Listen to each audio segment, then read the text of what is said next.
Bienvenidos a Última Ratio, un podcast de diálogos punitivos.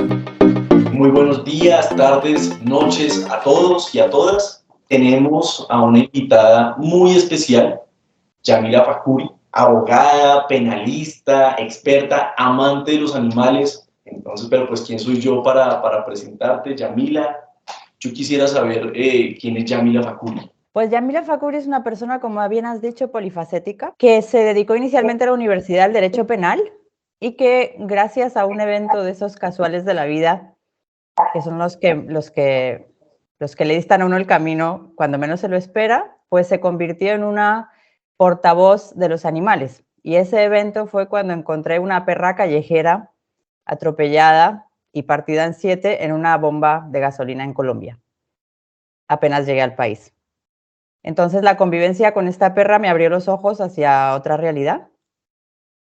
Tuve que ponerme en su pellejo para entenderla, para entender lo que necesitaba. Y a raíz de ese ponerme en su pellejo, yo desarrollé mi faceta de escritora que había abandonado desde mi infancia. Entonces le di voz a Linda y escribí varios libros dictados por Linda, que hoy en día se manejan en colegios en Colombia y, bueno, ya tienen miles de lectores, uno de ellos va en 6ª edición. Y digamos que de la pata de Linda fue del vínculo o de la falta de empatía o de las diferentes situaciones en las que se encuentran los animales dentro de la sociedad humana. Y a raíz de ahí hice un vuelco en mi carrera como docente de Derecho Penal y comencé a dar clases sobre Derecho Animal en la Universidad de los Andes. De hecho, creé un semillero de investigación multidisciplinar sobre los derechos de los animales y de allá salieron pues diferentes iniciativas. Bueno, podemos destacar una de ellas que fue la prohibición de la caza deportiva en Colombia, gracias a una intervención, pues eso, un recurso de inconstitucionalidad presentado por mí. Y bueno, y actualmente sigo con esa faceta educativa para llevar a cabo actividades que tengan que ver con el desarrollo de la empatía hacia los animales. Y a eso me dedico, aparte de escribir libros, en voz de Linda y en la mía propia. No, a mí me parece espectacular. Y aquí en Colombia nosotros tenemos unas realidades bien particulares, ¿no? Por las tradiciones de muchos lugares, en donde, por ejemplo, el sufrimiento de los animales es visto como una manera para distraer a las personas.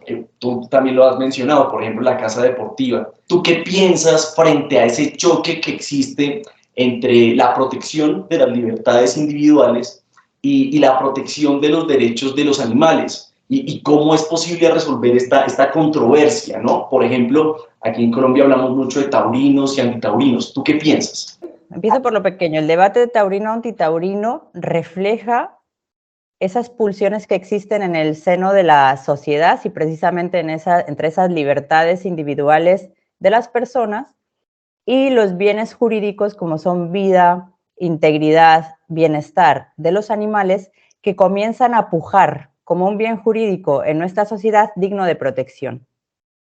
Y esto es relativamente nuevo, ¿sí? Tenemos una tradición desde los tiempos de la religión católica, desde los tiempos de los primeros filósofos, desde los tiempos incluso de Descartes, ¿no? Descartes decía, yo pienso, luego existo. Por tanto, los animales no tenían esa capacidad o no se los percibía como un ser con existencia propiamente, eran casi equiparados a máquinas. Entonces, desde esa época ha llovido bastante y obviamente las inquietudes de la sociedad han influido mucho en esto. Entonces, ya en las legislaciones empiezan a surgir voces que protegen los derechos de los animales como seres sintientes, que es el nivel más básico, por así decirlo, de reconocimiento de individualidad y de algo parecido a nosotros, digamos, ¿no? Porque ha habido desarrollos filosóficos que han llegado mucho más lejos. Pero bueno, las legislaciones se han agarrado al tema de la sintiencia y debido a esta idea de la sintiencia comenzamos a identificar esos seres vivos sintientes como sujetos también de derechos. Y entonces ahí tenemos ese pulso que se empieza a percibir ya cada vez en más ámbitos. Por ejemplo, en los temas de las tradiciones, de la cultura, vemos que, por ejemplo, en Colombia están prohibidas las peleas de perros, están prohibidas las peleas de gallos, y hay personas que se dedicaban a ello y que se lucraban con ello, y que hablaban de un libre desarrollo de la personalidad, por ejemplo, derecho individual, por ejemplo, con ello. Pero en el otro lado de la balanza se pone la vida y la integridad del animal y en determinados ámbitos, cada vez más amplios, empieza a pesar más la balanza de ese lado. ¿Qué pasa? De momento estamos atascados, por así decirlo. El peldaño en el que estamos es la cultura. Todavía las voces que abogan por la cultura como bien jurídico preeminente respecto de la vida del animal están ahí en esa pugna, ¿sí? Hay ámbitos en los que ni siquiera nos lo planteamos, defender la vida del animal por encima de nuestros intereses, que viene a ser, por ejemplo, en ritos religiosos o en la alimentación. Ahí todavía estamos fijados y anclados en medidas que se llaman bienestaristas, que es intentar que el animal sufra lo menos posible mientras es explotado y sacrificado, ¿sí? Pero entonces se trata, yo lo veo como una escala de valores humanos, digamos, que van así descendiendo, y a su vez valores animales que empiezan a tener cierta relevancia y que van en ascendencia. Y ahora mismo están cruzadas esas dos en el ámbito de la cultura. Y a medida que vaya evolucionando la sociedad y que vaya evolucionando nuestra concepción y percepción de los animales, esas escalas se irán moviendo. Y así es como funciona el derecho. Siempre está tomando el pulso a los debates que hay en la sociedad y a los bienes jurídicos que tienen relevancia para la sociedad. Por eso es que el derecho es cambiante y por eso es que está tomando tanta relevancia para la sociedad mundial. ¿Qué tan efectiva verdaderamente es la protección jurídica de los animales en Colombia? ¿Es suficiente o deberíamos de ampliar esa protección no solamente a nivel legal, sino también en otros aspectos de nuestra sociedad? Si su merced Linda se da una vuelta por cualquier lugar de Colombia y del mundo mundial, pero de Colombia, se dará cuenta de que suficiente claramente no es. Es decir, la situación de los animales en Colombia, o yo, por ejemplo, cada vez que viajo por España y veo esas granjas pues eso, de mantenimiento de esos campos de concentración para animales por toda la geografía española con el tema de la producción del jamón serrano,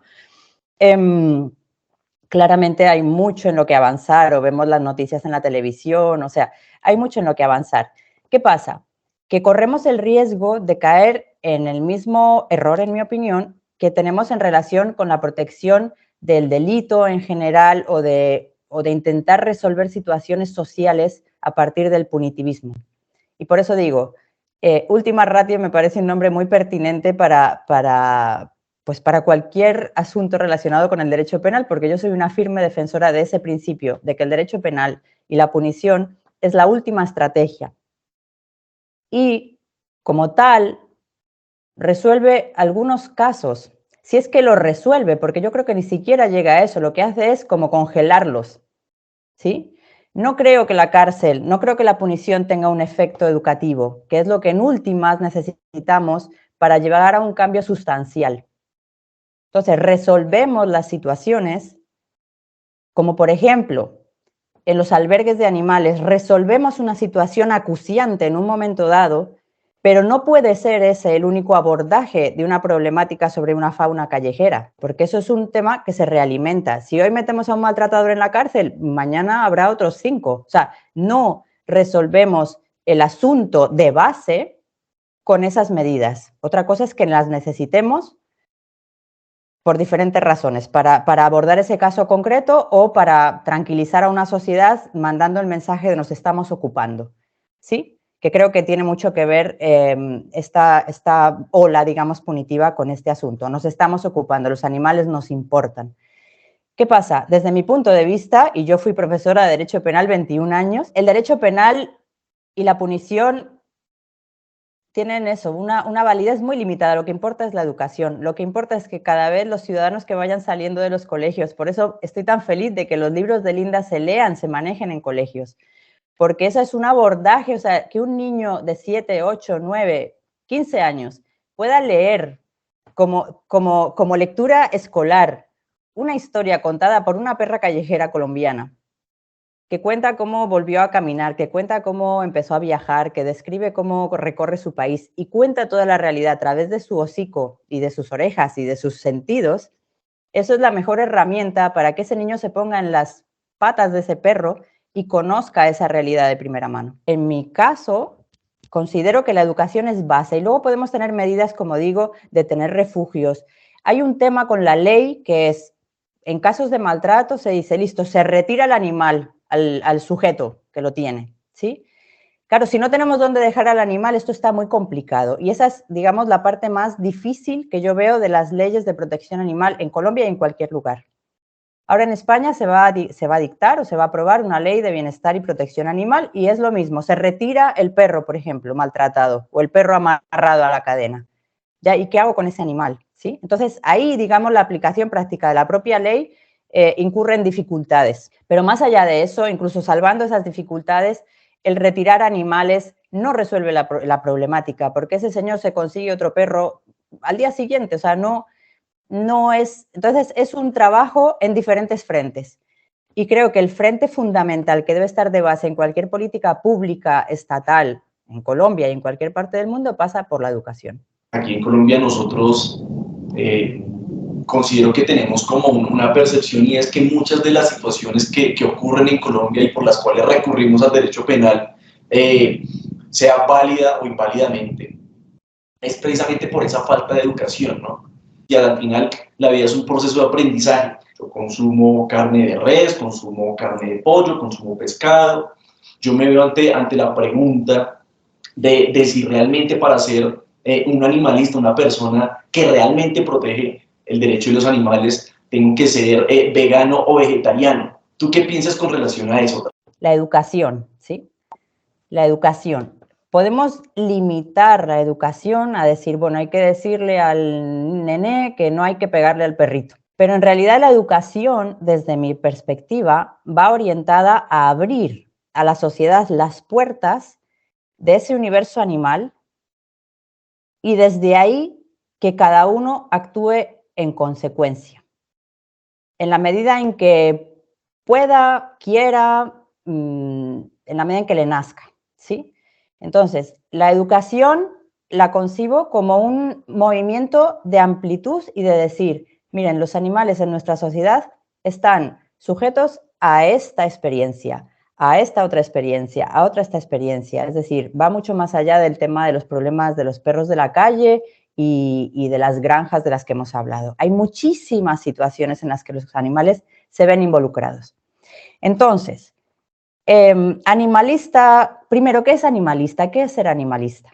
Porque esto, por ejemplo, a mí muchas veces me dicen si yo soy animalista, yo digo que yo no me califico necesariamente como animalista. O sea, a mí los istas en general no me dan mucha confianza, porque no sé ni lo que es ser animalista. Entonces, si ser animalista implica seccionarme de la sociedad y decir que yo soy algo diferente, creo que no aporta en nada a mi objetivo, que es abrir esos problemas de los animales de cara a la sociedad. Entonces, yo no me califico como animalista a pesar de ser una persona que en su diario vivir está activa en temas relacionados con animales desde el punto de vista fundamentalmente educativo. Muchas veces se identifica animalista con una persona que aboga precisamente con eso, con la prohibición de cualquier uso de los animales en cualquier ámbito social. En ese caso, sería realmente más coherente, pues eso, no consumir animales. Pero fíjense que nuestra incoherencia empieza desde el momento en que ya nuestra existencia como humanos implica devastación del medio ambiente, las ciudades son una devastación del medio ambiente, si uno es vegano y vegetariano también hay que plantar en terrenos, que hay que quitarle a los animales y a las especies salvajes. Es decir, nuestra propia existencia implica una contradicción, implica no ser coherentes con esa protección total del medio ambiente. ¿Con esto qué quiere decir? ¿Que da igual si como carne o no como carne? No, obviamente no, pero que centrar todos los objetivos y todo el esfuerzo en eso y que haya gente que se sienta como, no, yo es que entonces yo no puedo hablar porque es que yo como carne, no me parece realmente la estrategia. Me parece que el juicio hacia el prójimo, el juicio hacia la persona que se ve haciendo esto pero no se ve haciendo lo otro, no nos ayuda como sociedad en general, porque si la idea es defender el amor hacia todos, pues todos también son el resto de tus congéneres. Esto no obsta a que hay que también explicar a muchas personas que los animales no son solo perros y gatos. Pero esto no hace falta decírselo pues desde una arrogancia o desde usted es un ignorante, ¿no? O sea, es que hay muchas personas que es lo que tienen, que se fijan en la realidad inmediata. Entonces, precisamente ahí va la educación, en abrir las mentes y darme cuenta, pues incluso de que lo que yo le doy de comer a mi perro implica una explotación de otros animales. Y ya luego con esa información hace lo que puede, ¿sí? O, por ejemplo, esas rifas de protección de animales para por ejemplo, las fundaciones. Y entonces se venden hamburguesas allá. Entonces son incoherencia tras incoherencia. O sea, vivimos nosotros como seres humanos, somos incoherentes. Le decimos a la pareja, te amo, y luego al día siguiente le estamos diciendo que te odio porque hizo no sé qué que me molestó. Entonces hay que asumir esta incoherencia del ser humano y en esa medida ir hacia lo mejor que podamos hacer en cada momento. Y ser conscientes de la importancia y de la relevancia de los actos de cada uno de nosotros. Que eso, por ejemplo, también lo muestra la historia de Linda. La historia de Linda es la historia de una perra que yo recogí de la calle y le cambié la vida. Y con los actos de cada uno de nosotros podemos cambiar un ámbito de la realidad. Y cada uno ahí ya tiene que elegir cuál es el suyo, cuál es su ámbito, y si es una protección total, pues está perfecto. Y si a mí me interesa proteger el armadillo, pues me centro en eso. Es decir, todos, en mi opinión, todos tenemos espacio, todos debemos tenerlo. Muy interesante la respuesta. Yo rescato algo que es esa incoherencia del ser humano. De pronto, ¿usted cómo explica que alguien se vaya a la cárcel por matar a un toro y al mismo tiempo sea legal el aborto? ¿Hay una relación o definitivamente son aspectos que no se relacionan? La respuesta a esta pregunta tiene que ver con lo que comentaba al principio de esa ponderación en los bienes jurídicos. Y también con la cultura jurídica y con la evolución o los intereses de una sociedad concreta. Es decir, hace una serie de años el aborto era impensable en cualquier sociedad, ¿no? Hace unos cuantos años ya. Ha habido voces que, de nuevo, poniendo en la balanza el interés de la madre y el interés de esa vida en formación, pues ya cada vez teniendo en cuenta que cada vez se tiene más en cuenta la voz de la mujer, que antes tenía una función mucho más limitada en la sociedad, que era ser mamá y poco más, ¿sí? Entonces empieza a darse una individualidad propia y eso hace que sus intereses empiecen a pesar más en la balanza. Y los intereses de esa vida que está en formación, pues empiezan a decaer, digamos, ¿no? Entonces aquí la clave es precisamente la vida en formación.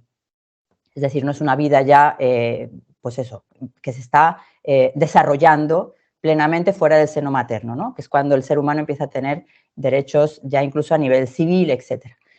¿Qué pasa con los animales? De nuevo, anteriormente cuando se concebían como cosas, como propiedad, que por cierto, no es que hayan dejado de concebirse como propiedad, siguen siendo propiedad, ¿sí? En la cartilla de vacunación de mis dos animales pone propietario y viene mi nombre, ¿sí? Quiero decir, todas las verjas que vemos o las vallas que vemos cuando recorremos Colombia o cualquier país, con las reses allá, pues eso es propiedad.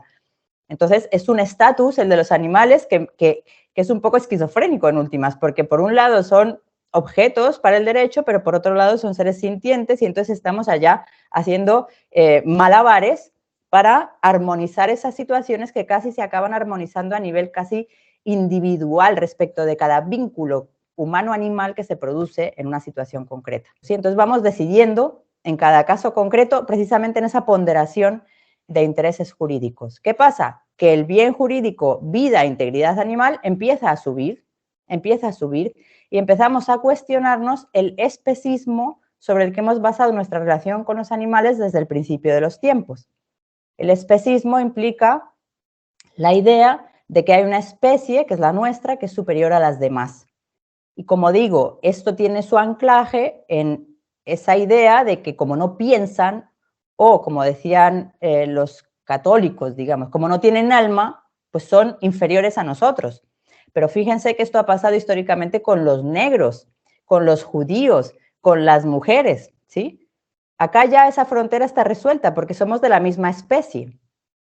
Pero hubo un tiempo en que se decía que las personas negras no tenían alma y por eso se las trataba precisamente como bestias de trabajo, ¿sí? Entonces, aquí sí tenemos una frontera clara y es que todos estos que mencioné anteriormente sí entramos en el género humano y luego tenemos unos animales que están así concebidos en este momento por debajo, por debajo. Ahora estamos empezando a colocarlos acá. Bueno, no voy a exagerar, no voy a decir que acá, pero voy a decir que ya se están moviendo por acá. Entonces, esto implica que los bienes jurídicos que tienen relación con ellos, su vida y su integridad, empiezan a tener valor para nosotros. Por eso, es posible que la vida de un toro que ya ha nacido tenga más valor que una vida en formación que no ha nacido. Aún así, a día de hoy creo que nadie va a ir a la cárcel por matar un toro, digamos, ¿no? Porque la prohibición, primero, en Colombia está debatiéndose y segundo, seguramente no llegue a pena de cárcel, ¿no? Pero se explica por esto, por los movimientos sociales y por el valor que les damos a esas vidas jurídicas. Y tengan en cuenta una cosa más. La vida humana no es un bien, como se dice, programáticamente inalienable, etcétera. No, hay muertes humanas que están permitidas, empezando por esta del aborto, pero también de seres vivos ya activos, por ejemplo. Hay países en los que hay pena de muerte. O la muerte en la guerra, siempre y cuando se lleve a cabo conforme a las convenciones de Ginebra, es legal. O un homicidio en legítima defensa es legal. Es decir, que incluso respecto de las vidas humanas, hay momentos en que ponemos en la balanza esa vida humana y otros intereses, como puede ser que yo me pueda defender legítimamente, como puede ser que yo defienda a mi país y la vida humana decae, ¿sí? Entonces, bueno, esto ha existido siempre y ahora nos encontramos con un fenómeno de derechos animales emergentes. En la vida animal cada vez nos importa más. Por eso se puede dar esta paradoja. Por ejemplo, aquí en Colombia el tipo penal de maltrato animal lo que realmente pretende proteger es esa humanidad que tiene el ser humano al momento de interrelacionarse. Primero, por supuesto, pues con seres de su misma especie, con los seres humanos. Asimismo, con los animales, pero también, por ejemplo, con la flora, que precisamente yo creo que lo que rescatan es esa humanidad del ser humano. Realmente el tipo penal de maltrato animal lo que pretende proteger es la vida e integridad del animal, pretende proteger la humanidad pues valga la redundancia, del ser humano, de nosotros como seres humanos, intenta converger estos tres bienes jurídicos de tutela. Esto es bien interesante porque efectivamente yo estoy hablando todo el tiempo de bien jurídico protegido y en relación con esta pregunta voy a matizar, porque una cosa es un valor social, es decir, para la sociedad la vida del animal tiene valor, ¿sí? Y por eso tenemos una serie de normativas que nos van incidiendo en la necesidad de declarar derechos y de sustraer determinados animales de determinadas conductas, ¿sí? Con 800.000 excepciones, pero bueno, eso es otro tema. Listo, en derecho penal, que es a lo que va dirigida tu pregunta, tenemos un hándicap importante y es que el derecho penal es precisamente la fuerza punitiva del Estado. Es decir, si entra el derecho penal, si llama a tu puerta, tú puedes acabar en la cárcel. Entonces, eso exige que para que haya un tipo penal que castigue una conducta que sea susceptible de ser castigada penalmente, necesito tener un bien jurídico que esa conducta proteja. Entonces, por ejemplo, en los casos de los delitos contra la vida, el bien jurídico protegido es la vida. En los delitos, por ejemplo, en el hurto o en el robo, pues es la propiedad. En este caso se dice, el bien jurídico protegido es la vida del animal, precisamente la vida o integridad del animal, es decir, ese valor que ya empieza a tener su eco en la sociedad, o es nuestra humanidad, es lo que tú estás diciendo, es como y aquí me voy a Kant, por ejemplo. Kant decía, los animales no deben ser protegidos en sí porque tengan derechos. Los animales deben ser protegidos para no embrutecernos nosotros como especie, es decir, para salvaguardar nuestra humanidad. Es decir, en la medida en que protegemos a esos seres desvalidos que dependen de nosotros, mostramos nuestra humanidad. Y hay otra línea incluso que dice que el tipo penal, el delito de maltrato animal, lo que protege es una sensibilidad social frente precisamente a determinadas situaciones que se consideran insostenibles por cada vez mayor número de personas en la sociedad. Acá se manifiesta de nuevo también un debate que es súper interesante, sobre todo en Colombia, que tiene que ver con el antropocentrismo. Y es, por un lado decimos, listo, el animal tiene derecho a ser protegido per se. Pero claro, como el animal no vota, ni es humano, y vivimos y es una propiedad incluso, ¿cómo carajos le voy a dar un derecho a ser protegido per se? Cuando por otra parte lo estoy matando. cada día millones de ejemplares de vaca mueren para alimentarnos. O sea, es como un absurdo. ¿Cómo lo voy a proteger per se? Entonces ahí entra esa visión antropocentrista que dice, no, lo protegemos porque en realidad estamos protegiendo algo nuestro, que es nuestra humanidad, como digo, o nuestra sensibilidad. Es decir, no toleramos, el delito de maltrato a animales precisamente viene a ser matar un perro sin necesidad o un animal cualquiera sin necesidad ninguna. Porque en el momento en que hay necesidad, porque es por nuestra cultura o porque es por nuestra alimentación o tal, pues ya no hay maltrato animal. Esto entra con esta idea de antropocentrista que lucha, está en pugna con esa idea de reconocer derechos a los animales y a la naturaleza. En Colombia hay 2 sentencias que reconocen derechos a la naturaleza, a 2 ríos, al Atrato y al Amazonas. ¿Qué pasa? Que cuando yo me voy a mirar esas sentencias se me cae un poco el alma a los pies, o sea, se me desinflo. ¿Por qué? Porque en últimas lo que están protegiendo esas sentencias es el río en tanto que dador de vida, en tanto que un sustento para las familias que viven de él, en tanto que mantener ese ecosistema para que se pueda mantener ese estilo de vida del Amazonas y del Atrato. Entonces, en últimas, Javier, me da igual cuál sea el bien jurídico protegido. A mí me gusta más pensar, obviamente, que estamos protegiendo el bien jurídico del animal en tanto que animal, porque de esa manera estamos reconociendo de una manera cada vez más clara su esencia, por así decirlo, su ser sujeto de derechos, no solo objeto, sino también sujeto. Y creo que ese es el camino hacia el que vamos. Con todos los escollos que te puedas imaginar, sí, con todas las contradicciones, sí, pero pues allá es hacia donde creo que debemos ir. Siempre se habla mucho de pues, animales silvestres, de toros, vacas, o sea, son los principales sujetos en cuanto a los debates jurídicos que se dan. Desde tu perspectiva con Linda Guacharaca, también cuáles son esas acciones que se necesitan actualmente en la sociedad para proteger a lo que se llaman animales de compañía en condición de calle, de abandono, de violencia, no solamente a nivel jurídico, sino también a nivel social, a nivel de cultura, a nivel de humanidad. Vuelvo a la palabra educación y creo que tiene que ser una educación con un lenguaje diferente. Y aquí me refiero a educación en relación con animales callejeros y también en relación con animales de casa.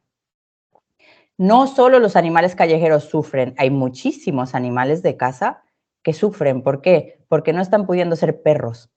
Es decir, que muchas veces estamos obsesionados con sacar el animal de la calle, y yo no voy a decir que un animal en la calle esté bien, pero un animal en la calle, al menos, puede desarrollar las conductas propias de su especie. Y hay animales de casa que no pueden hacer eso, perros y gatos, ¿sí? Entonces, en primer lugar, creo que pasa por una educación con un lenguaje horizontal, con un lenguaje original. Siempre hablamos de rescate, pues eso, de rescate del perro o de animalista. O sea, hablamos de un lenguaje que ya está tan manido que no llega a otras personas que no sean las de ese círculo. Entonces necesitamos un lenguaje que sea inclusivo, amoroso y a ser posible humorístico. Es decir, no hay aprendizaje sin emoción. Y la mejor forma de llegar al corazón y de llegar a algún sitio no es echando carretas teóricas, no es repitiendo el mismo carrete una y otra vez que ya lo has oído por A, por B, por C, con los mismos términos. No es hablando del pobrecito ni mostrando imágenes dramáticas de un animal. Démosle una vuelta a todo eso. Es igual que cuando decimos no al maltrato animal. A mí se me encoge el estómago porque ya estás diciendo maltrato. Hijo pucha, de otra cosa di buen trato animal y a mí ya se me eleva el corazón. O sea, se genera otra energía, otra vibración, otra onda. Me parece que en todo el tema que tiene que ver con el manejo de esos animales que viven en la calle, o en general de todos, un lenguaje diferente, un lenguaje horizontal, un lenguaje retador, un lenguaje que te haga divertirte, que te haga jugar, me parece clave. Y en relación con estos animales que viven con nosotros o que son susceptibles eventualmente de vivir con nosotros porque pueden ser, pues eso, recogidos en una gasolinera, como hice yo con Linda, o porque simplemente interaccionan con nosotros a diario, pues porque les llevas la sobra de comida o lo que sea, creo que es también muy importante saber cuáles son sus necesidades. Como digo, veo animales en la calle muy desgraciados, pero también veo animales en la calle que, bueno, pues ahí le van haciendo. Y veo animales en la casa que realmente tienen vidas miserables. Miserables porque no pueden ser perros. Miserables porque no los dejan oler al trasero del compañero, porque no los sueltan jamás. Claro, ¿esto qué significa? ¿Que voy a soltar al perro y se me va a escapar? No, es que para eso tienes que educarlo. Y tienes que educarlo de una manera que sea acorde con su naturaleza. Entonces, esa es parte también de mi labor. O sea, aparte de los libros de Linda y de la empatía, de ponerte en las patas y en el pellejo de un perro, parte de mi labor va orientada precisamente a enseñar a los humanos sobre ese vínculo humano-animal, traducir el universo de los animales a los humanos para que podamos relacionarnos con ellos de verdad desde una humanidad entendida como tal, no con esa deshumanización que tenemos nosotros mismos, porque nosotros estamos muy alejados de nuestra naturaleza. Y entonces pretendemos tener animales y pretendemos que se parezcan a nosotros. Y es al revés. Estamos desperdiciando oportunidades clave en nuestra vida para mejorar nuestra existencia a raíz de aprender de ellos. Entonces, digamos, yo cambiaría todo el discurso de yo salvador por un discurso de yo responsable y yo persona que aprendo y yo persona que observo, sobre todo que observo a mi entorno. De que uno como ser humano atenta contra ese buen trato que deben tener los animales, como tú lo has dicho. Al momento en que uno los humaniza, ¿no? Indudablemente que nosotros la embarramos cuando nosotros a veces por dar más, damos menos. Para mí es muy novedoso escuchar esta postura, porque es invitarnos a cuestionarnos, no solamente de si a nivel pues, general estamos haciendo las cosas bien, sino a nivel individual, cómo vemos nosotros desde mi persona la situación de los animales, cómo los protegemos, y si de verdad lo que yo pensaba que era proteger, es proteger. Te damos muchísimas gracias porque en verdad abarcamos desde lo jurídico hasta lo humano y eso era lo que verdaderamente queríamos lograr. Podemos incurrir de nuevo en el juicio del que le pone los zapatos al perro y hay gente que le pone los zapatos al perro porque tiene una lesión y hay gente que le pone los zapatos al perro porque piensa que está bien o le parece chistoso y ahí de nuevo voy al comienzo.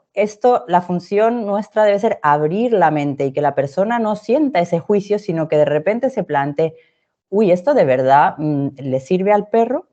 Ahora mismo les estaba comentando antes, estoy terminando otro libro, se llama Los 10 ladramientos del perro feliz y precisamente ahí Linda cuenta cómo es un perro feliz, que no tiene muchas veces nada que ver con lo que pensamos nosotros que necesita un perro para ser feliz.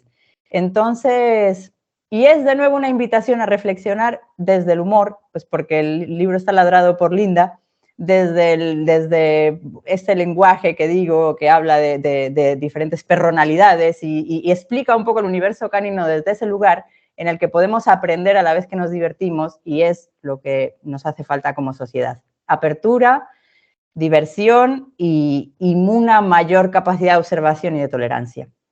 Y así nos va a ir mejor a todos en todos los ámbitos. Esto fue Última Ratio, un podcast de diálogos punitivos. ¡Hasta la próxima!